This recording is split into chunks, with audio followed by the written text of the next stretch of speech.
Hello, good morning. Welcome to CVS kitchen. இது வந்து தஞ்சாவூர் குடமிளகாங்க. இது நான் இப்போ பண்ணுற ப்ரொசீஜர் வந்து இது ஒரு 6 கிலோ மிளகா போட்டிருக்கேன். இதில் வந்து நான் 5 லிட்டர் தயிர் விட்டுருக்கேன், கொஞ்சம் புளி போட்டிருக்கேன், உப்பு போட்டு நேற்றுக்கு நைட்டு போட்டிருக்கேன். இது இப்போ இன்றைக்கி ஃபுல்லாக இது ஊறும்.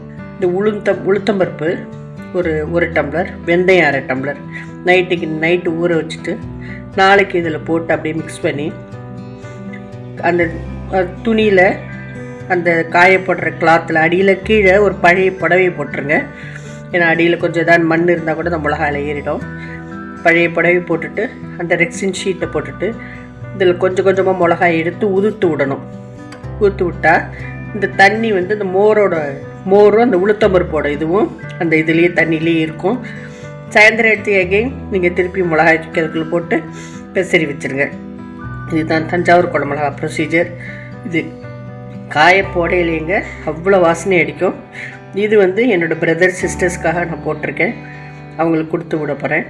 நீங்களும் ட்ரை பண்ணி பாருங்கள். 1 கிலோவில் ஃபஸ்ட்டு ட்ரை பண்ணுங்கள்.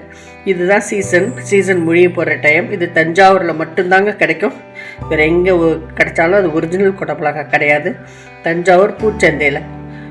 உங்களுக்கு வேணும்னா இந்த இவரோட நம்பரை நான் தரேன். உங்களுக்கு மிளகாயை ஒரே சைஸில் பார்த்து வாங்கணும்.